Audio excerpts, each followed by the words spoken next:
Maasai in Kenya and parts of Tanzania are known for their rich culture and traditions passed down from one generation to the next. They are also known as a society that maintains strictly defined gender roles. On his recent trip to Kenya, Africa 54's Jackson Mvunganyi visited a Maasai household deep in the Kenya's Great Rift Valley. He spoke to two young Maasai warriors about their cultural practices, the role of women in their society, and how access to education is affecting them. This is Maasai country, home to thousands of Maasai families. The local communities practice nomadic pastoralism and still hold on to other traditions that are unique to their culture. These young Maasai warriors are known as Morans, and they're getting ready to embark on their daily chores. This is part of their traditional role in their community. They also play other pivotal roles in upholding traditional practices like female genital mutilation. This is Amos and his brother Dalton Nkurunah. You defend the community in terms of security. You also withstand the community in terms of problems when there's need for a work to be done. Right. For example, building, looking for water, looking after the cows. Migrating the cows. Right. You see? Because now in our community, we don't take cows as an individual property. It's a community property. It's a community property. Dalton Nkurunah was forced to quit school. His father needs him to look after the family livestock.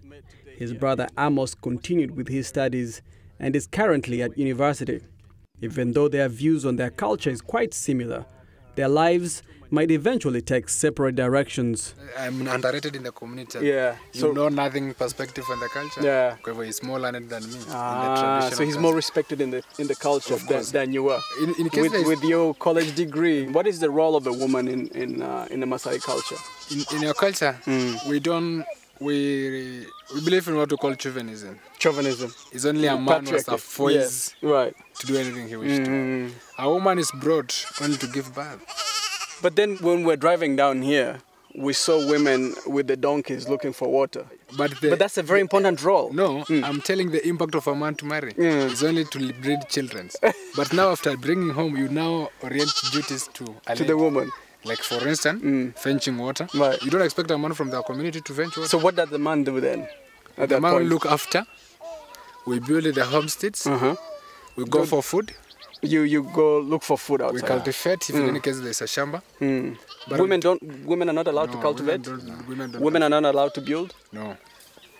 We build, we cultivate, we look after. We also defend them in case of anything. In case there's a war, if you're fighting with another... And we also finally bring food home. Amos says that their views often change when they go off to school in areas outside of their homeland and interact with students from different communities. After now going to schools like Nairobi and Narok, you now interact with the fellows and they tell you the benefit of all this and the side effect of a lady to be circumcised. And now you come back to the community feeling that I should have to marry someone who's not circumcised. Right. But now so both of you are exposed to the outside world. I'm exposed, he isn't. Do you feel this is a culture that needs to be changed? Yes. Of course. When I go to somewhere like Narok, and somewhere else, we get some people who will tell us the importance of not cutting. So that is what we change there. Okay. Do you agree with that? Yes. It is clear that some younger Maasai men are not keen on maintaining some of these traditions. They are beginning to have conversations about marrying girls that have not undergone FGM. As expected, their parents are none too pleased. Are you allowed to even talk about it, by the way? Of course, you even talk to your father that I'll be marrying someone who's not circumcised. Really? Yes. And your father is okay with it? But your father will tell you that when you want to marry, you'll now build your own boma. You will not be part of the... You don't belong to the community. Really? Experts say that one of the most important indicators that there is a change in attitudes towards this tradition is the level at which young men are able to openly talk about it. Amos and Dalton Nkurunah agree that there is a need for more conversations in their community on the socio-economic and cultural factors that are behind this practice. For Voice of America, I'm Jackson Mvunganyi.